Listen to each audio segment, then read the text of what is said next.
बच्चों, वंदना आप सभी का मोस्ट वेलकम करती हूँ आपके अपने ही चैनल वंदना स्टडी क्लासेस में। बच्चों, आज हम बताने वाले हैं आपको बहुत ही ज़्यादा इम्पोर्टेंट टॉपिक पर ऐसे। तो बच्चों, ये आपका जब से कोरोना वायरस आया तब से हर साल आपके एग्जाम से पूछा जाता है लॉकडाउन समस्या और समाधान पर निबंध। तो बच्चों, ये टॉपिक आपके एग्जाम्स के लिए बहुत ही ज़्यादा इम्पोर्टेंट हो चुका है, तो इस पर आपको निबंध जरूर एक बार पढ़ लेना है, ठीक। तो अगर आपके एग्जाम्स में लॉकडाउन समस्या और समाधान पर निबंध आ जाता है, क्योंकि ये आपका 100% आता है, ठीक।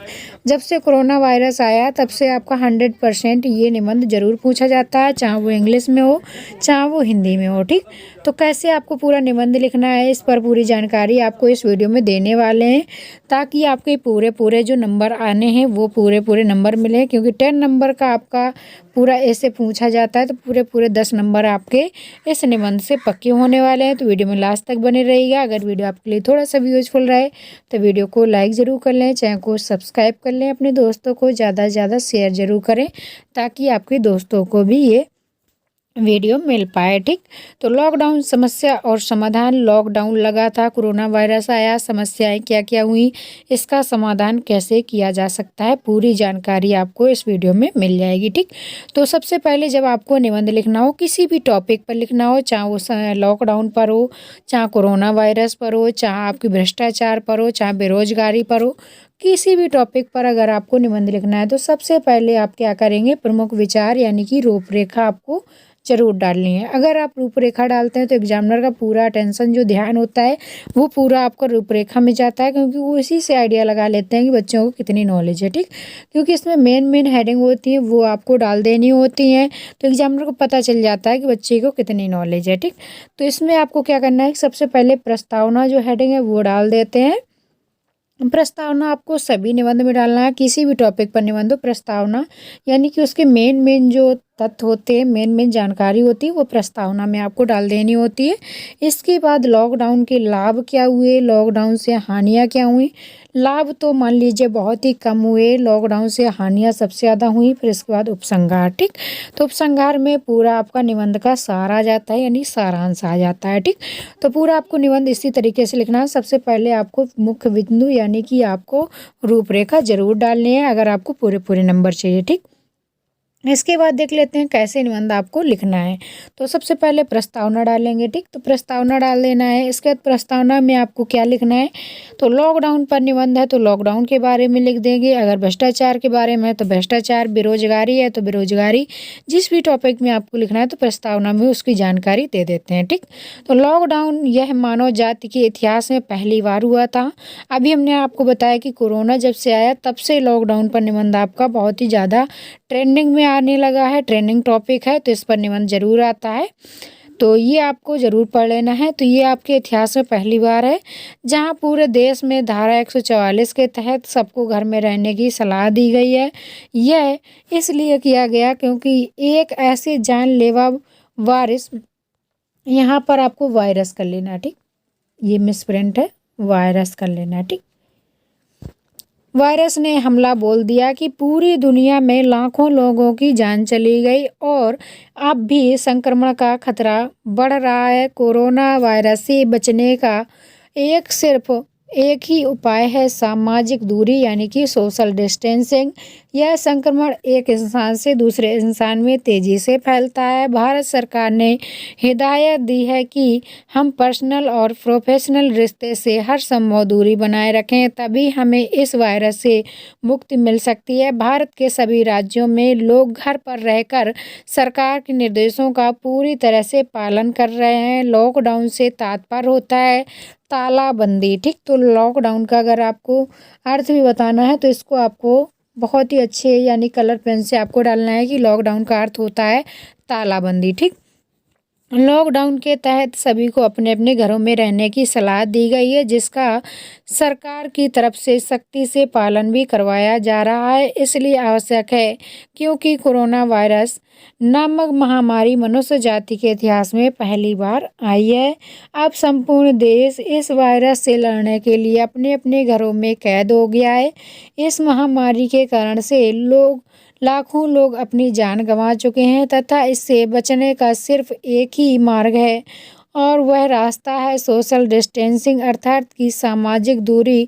यह संक्रमण एक से दूसरे व्यक्ति तक पहुंचता है, तेज गति से फैलता है, जिसके कारण भारत सरकार ने लॉकडाउन को ही इससे बचने का जरूरी उपाय बताया है। ठीक, तो इस तरीके से आपको पूरी जानकारी लिख देना है। आप लोग बहुत अच्छे से जानते होंगे कि लॉकडाउन में क्या हुआ, कैसे हुआ, लोग कैसे पैदल चल रहे थे। एकदम अचानक से जब लॉकडाउन लगाया गया था, कोरोना वायरस बहुत ही ज़्यादा तेज़ी रफ्तार पकड़े हुए था। तो पूरी जानकारी आपने जो भी देखा सुना हो पूरा आपको अच्छे से लिख देना है। ठीक, तो लॉकडाउन से लाभ क्या हुए, तो लॉकडाउन से बच्चों लाभ क्या हुए ये तो आप लोग जानते ही होंगे कि लोग बाग घर में रहे, अपनी फैमिली के साथ रहे। जो लोग काफ़ी दिनों तक छुट्टी नहीं मिल पाती थी या फिर बहुत दूर रहते थे, तो वो लोग आके अपनी फैमिली के साथ समय बिता पाए और अपनी फैमिली के साथ रह पाए और उन्होंने कुछ रेस्ट किया, उनको अच्छा महसूस हुआ। ये तो मान लीजिए थोड़ा बहुत लाभ हुआ, लेकिन हानियाँ सबसे ज़्यादा हुई। ठीक, तो रोज़मर्रा की ज़िंदगी में लाभ क्या है ये आपको लिख देना है पूरी जानकारी। रोज़मर्रा की ज़िंदगी में हम कार्यालय के कामों में इतना व्यस्त हो जाते हैं कि हमें अपने परिवारों के साथ वक्त बिताने का मौका नहीं मिलता। पहले 21 दिनों के लॉकडाउन में हमें वे बेहतरीन पल मिले जिसमें अपने प्रियजनों के साथ वक्त व्यतीत किया। यहाँ तक कुछ लोगों ने यूट्यूब से वीडियो देखकर भोजन बनाना सीख लिया, कुछ लोगों ने घर परिवार संग अंताक्षरी खेली, कुछ लोगों ने मशहूर फिल्में या चलचित्र और वेब सीरीज देखे, कुछ लोगों को जिन्हें अपने बच्चों के साथ वक्त बिताने का अवसर नहीं मिलता था, लॉकडाउन के कारण यह शुभ अवसर प्राप्त हुआ। बच्चों के साथ वीडियो गेम्स, कैरम जैसे खेलों का आनंद लिया। विद्यालय में छुट्टी होने के कारण घर बैठकर शिक्षकों ने ऑनलाइन क्लासेस का सहारा लिया ताकि विद्यार्थियों की शिक्षा में कोई रुकावट ना आए। ठीक, तो इस तरीके से पूरा आपको लिख देना है इसमें कि लाभ क्या क्या हुए। तो लॉकडाउन में जितने भी आपने लाभ आपको समझ में आए, आपने देखे, वो उतने पूरे आपको लिख देना है। ठीक, अगर आप पूरा जानकारी आप लिखते हैं तो वो 100% आपको पूरे नंबर मिलेंगे, क्योंकि ये टॉपिक बहुत ही ज़्यादा ट्रेंड में चल रहा है। अभी भी कोरोना वायरस फैला हुआ है, तो पूरा आपको अच्छे से पढ़ लेना है। इस पर निबंध आपका ज़रूर पूछा जाता है। ठीक, लॉकडाउन से हानियाँ क्या क्या हुई, तो लॉकडाउन से हानियाँ क्या क्या हुई ये भी आपको पता होनी चाहिए कि बड़े बड़े कार्यालय कारखाने बंद करने के कारण मजदूरों पर आफत आ गई। जो आपके रोज़ दिनचर्या वाले मजदूर थे उनको बहुत ही ज़्यादा आफत आ गई, खाने के लिए उनके कुछ नहीं था। तो जो लोग दैनिक मजदूरी करते थे, रोज़ खाते थे, उनका जीवन यापन कैसे हुआ ये बहुत ही कष्टदायक बात है। तो पूरी आपको अच्छे से जितना भी जानकारी पूरा आपको लिखना है। उनके घरों का चूल्हा तक जलना बंद हो गया, बस्ती में लोग भूखे सो रहे हैं, गरीब घरों पर लॉकडाउन का सबसे ज़्यादा असर देखने को मिलता है। उसके कारण आस पास पर घर लौटने तक के पैसे नहीं है। देश में ऐसी स्थिति के कारण को समझते हुए देश की सरकार ने प्रधानमंत्री राहत कोष से ज़रूरतमंद लोगों की सहायता करने का निर्णय लिया। बहुत सारे लोगों ने भी आगे आकर मदद करना प्रारंभ कर दिया। लगभग सभी देशों के कारोबार को क्षति आई थी। ठीक, लॉकडाउन की वजह से मजदूरों को बहुत नुकसान हुआ। जो रोज़मर्रा के काम से अपने घर का पेट पालते थे, आज उनके लिए एक वक्त की रोटी भी नसीब नहीं हो रही थी। ठीक, तो कई मजदूर ऐसे हैं जो भूखे पेट ही सो रहे हैं। आज लॉकडाउन का सबसे ज़्यादा नुकसान किसी को हुआ है तो वह है मजदूर जो अपने परिवार का पेट पालने के लिए दिन रात मेहनत करते हैं।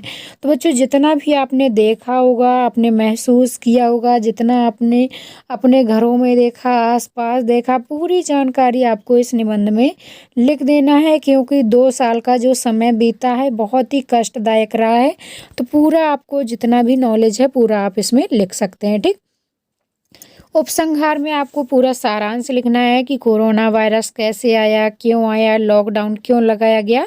तो पूरा आपको उपसंहार में लिख देना है। भारत में प्रधानमंत्री श्री नरेंद्र मोदी जी ने कोरोना वायरस को नियंत्रण करने के लिए 14 अप्रैल तक पूरी तरह से लॉकडाउन की घोषणा की थी, लेकिन संक्रमण को देखते हुए 4 चरणों में 31 मई तक लॉकडाउन बढ़ाया गया था। इसके निर्देशों का पालन करना हमारा कर्तव्य था ताकि अतिशीघ्र इस जानलेवा महामारी से मुक्ति मिल सके। तभी हम और हमारी सरकार सामान्य जीवन व्यतीत कर पाएंगे। ज़िंदगी से बढ़कर कोई चीज़ नहीं होती। घर पर रहकर ही हम इस महामारी पर नियंत्रण कर सकते हैं। कोरोना वायरस के प्रकोप को रोकने के लिए, इस संक्रमण से मुक्ति के लिए भारत के प्रधानमंत्री ने लॉकडाउन की घोषणा की थी, क्योंकि सामाजिक दूरी ही कोरोना को रोकने के लिए एकमात्र उपाय है। यही कारण है कि लॉकडाउन को बढ़ाया जा रहा है।